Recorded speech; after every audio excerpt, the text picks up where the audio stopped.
Kami dari kelompok 13 ingin mempresentasikan lewat video tentang tema kelompok kerja dan komunikasi dalam organisasi. Sebelumnya, izin memperkenalkan diri, nama saya Francisca Eri Puja Astuti, NPM 2019-112193. Evanisi Krisna, NPM 2019-112187. Nama saya Antonius Bangkit Tata Sinjeta, NPM 2019-112171. Perkenalkan, nama saya Robertus Diki Remawan, NPM 2019-112215. Di sini nama saya Hendy Setiawan, NPM 2019-112128. Halo, nama saya Venansius Aldo Dinata, NPM 2019-112174. Sebelum kita membahas lebih jauh apa itu kelompok kerja, kita perlu mengetahui terlebih dahulu apa itu kelompok. Kelompok merupakan sekumpulan dua orang atau lebih yang saling berinteraksi dan saling mempengaruhi untuk suatu tujuan tertentu yang dihadapi bersama. Kemudian, kelompok kerja sendiri merupakan kelompok yang dibentuk oleh suatu organisasi dengan tujuan untuk menjalankan berbagai pekerjaan yang terkait dengan pencapaian tujuan organisasi tersebut. Kelompok kerja juga memiliki karakteristik, diantaranya satu, merupakan kumpulan yang beranggotakan lebih dari satu orang, yang berarti adanya karakteristik di antara setiap orangnya. Kemudian yang kedua, adanya interaksi di antara kumpulan orang tersebut. Dan yang ketiga, adanya tujuan yang ingin dicapai bersama.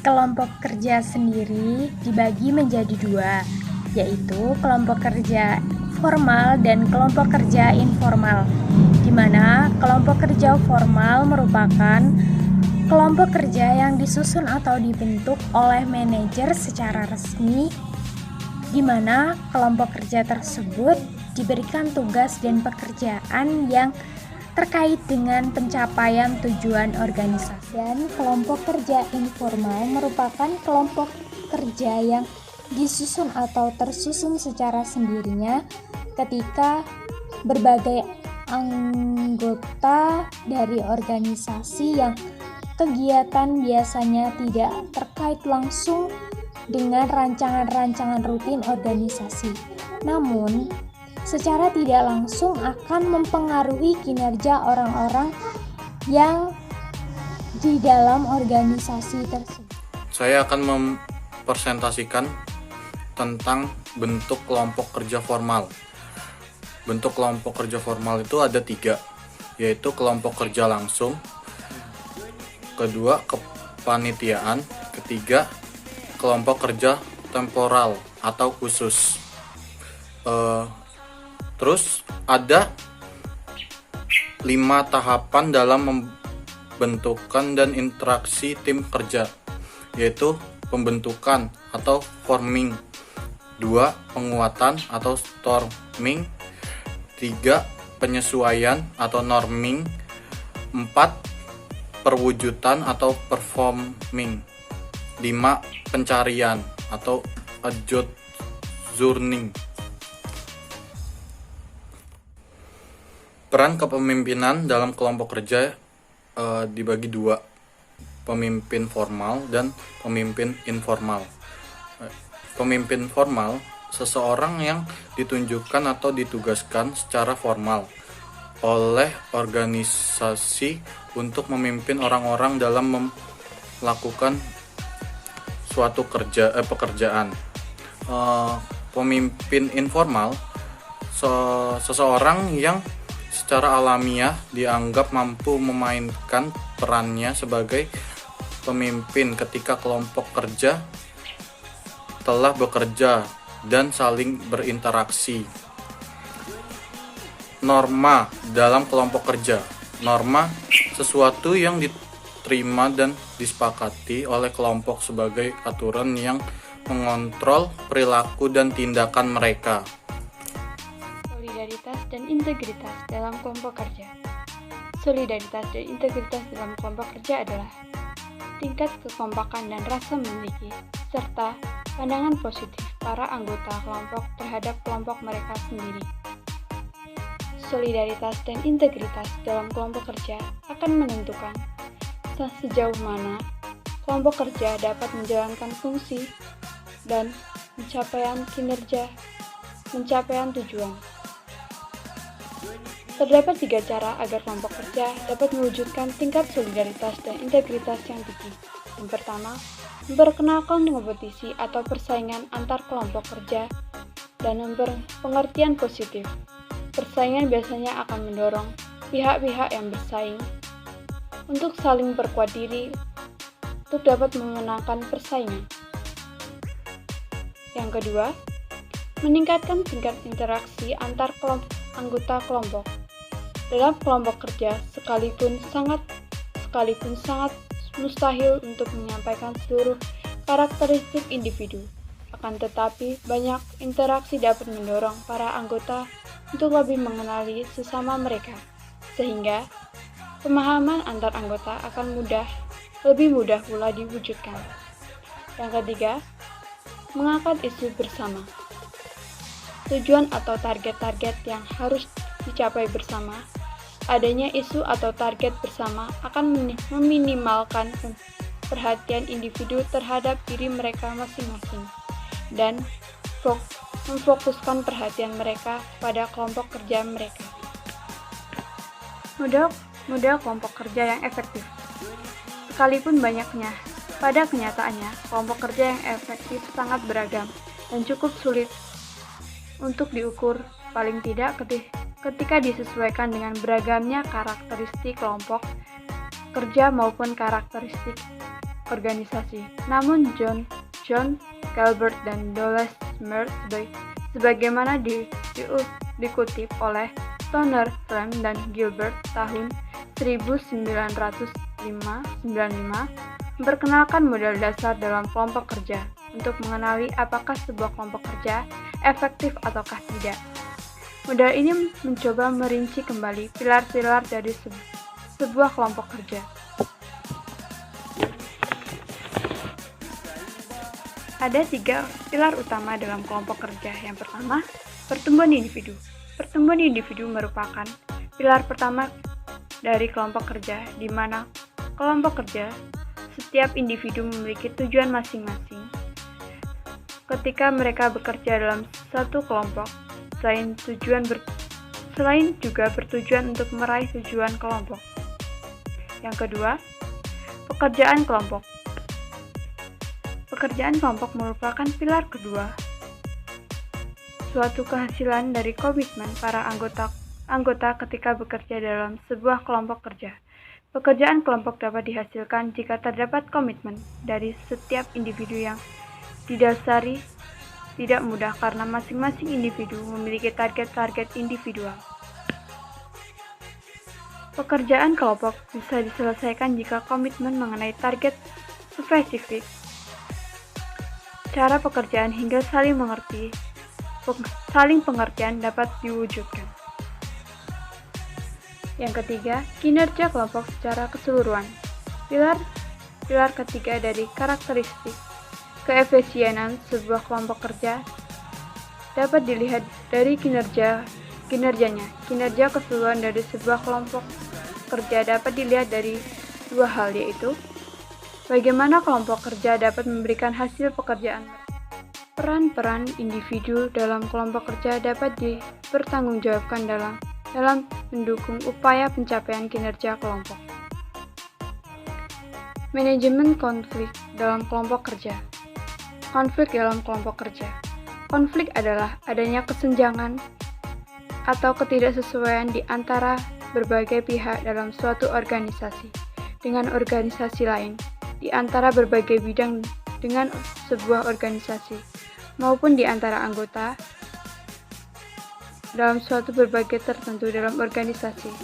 Secara garis besar, konflik dalam suatu organisasi dapat terjadi dalam berbagai hal, berbagai keadaan, di antaranya konflik di antar bawahan, di bagian yang sama, konflik di antar bawahan di bagian yang sama, pimpinan yang sama, konflik antar bawahan dari bagian yang berbeda, konflik antar pimpinan dan bawahan dari bagian yang berbeda, konflik antar pemimpin dan bagian yang berbeda, dan lain-lain. Sumber konflik. Konflik yang terjadi biasanya disebabkan oleh beberapa faktor, antaranya karena faktor komunikasi. Faktor komunikasi merupakan penyebab konflik ketika para anggota dalam sebuah kelompok organisasi maupun antar organisasi tidak dapat atau tidak mau untuk saling mengerti dan saling memahami dalam berbagai hal dalam organisasi. Yang kedua, faktor struktur tugas dan struktur organisasi. Struktur tugas dan dapat menyebabkan konflik ketika sebagian anggota tidak dapat memahami pekerjaan mereka dari struktur tugas yang ada, atau juga terjadi ketidaksesuaian dalam hal pembagian kerja maupun prosedur kerja yang telah dipahami. Faktor personal dapat menjadi sumber konflik dalam organisasi ketika individu-individu dalam organisasi tidak dapat saling memahami satu sama lain, sehingga terjadi berbagai persoalan yang dapat mendorong terciptanya konflik antara individu, baik di dalam bagian tertentu maupun antar bagian tertentu dalam organisasi.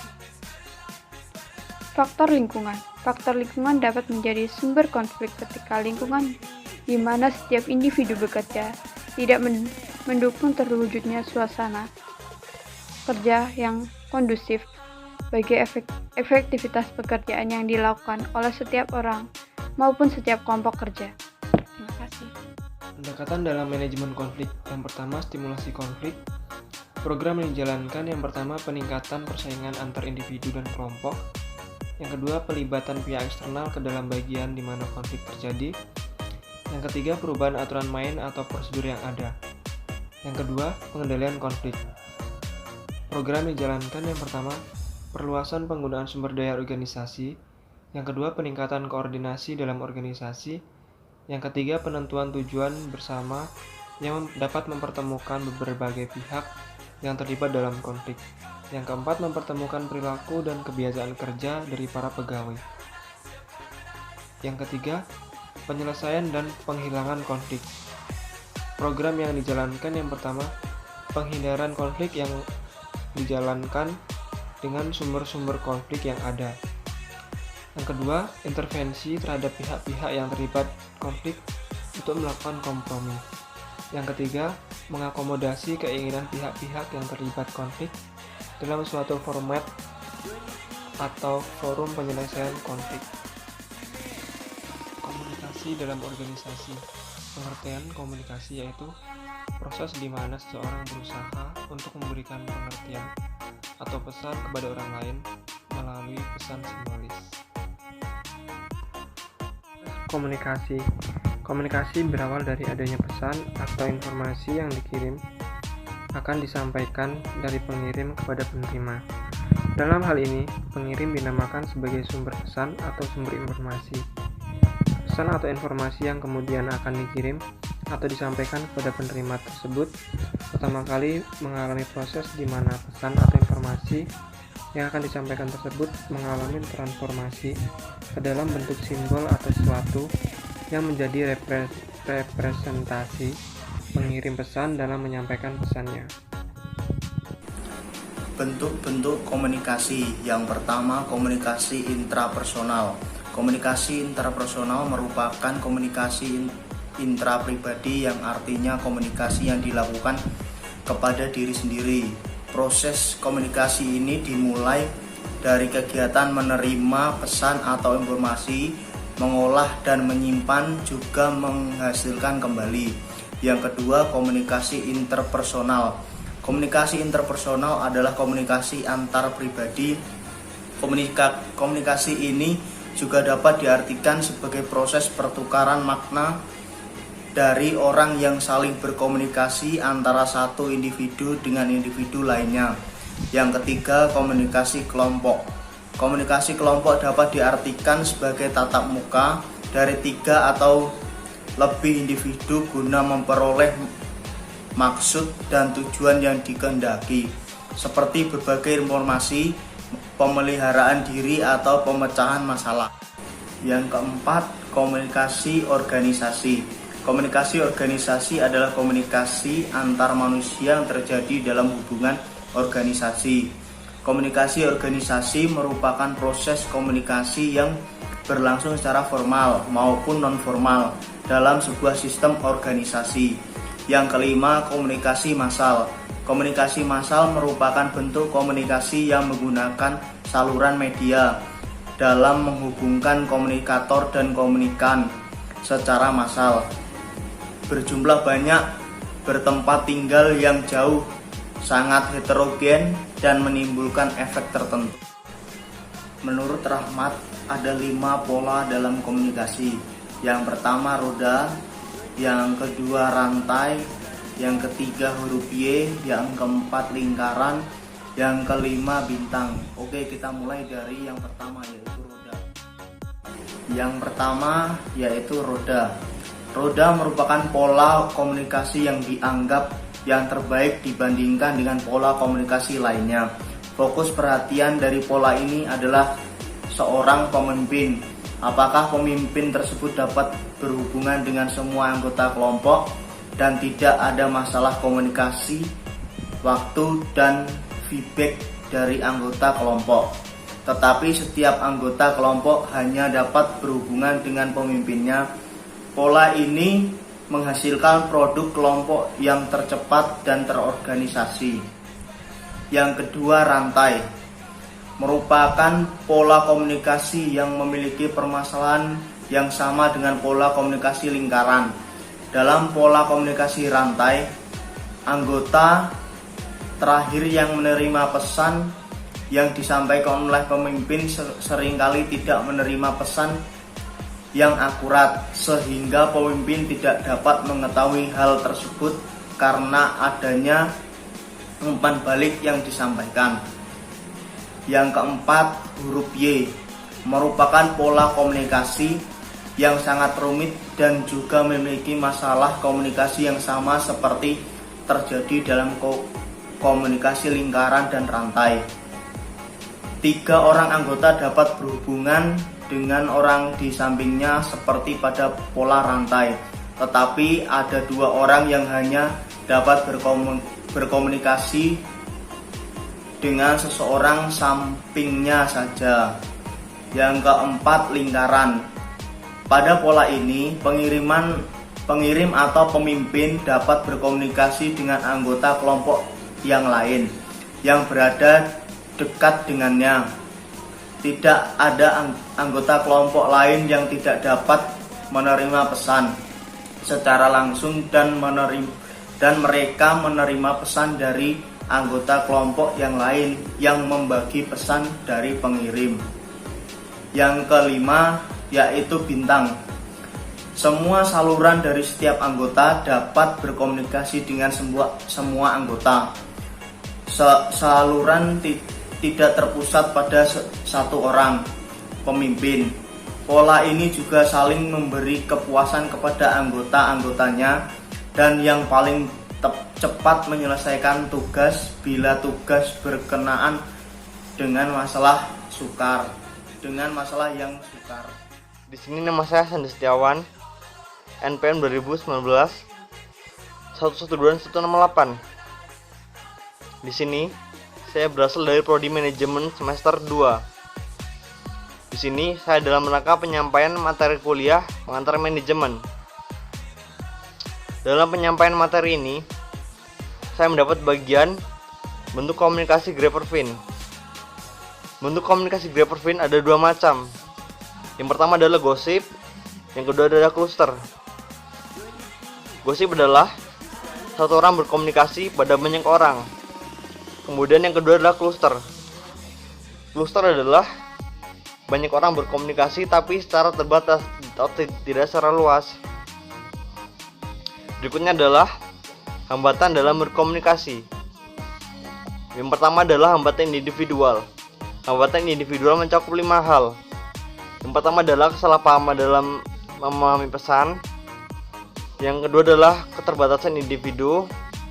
Yang ketiga adalah keterbatasan dalam komunikasi.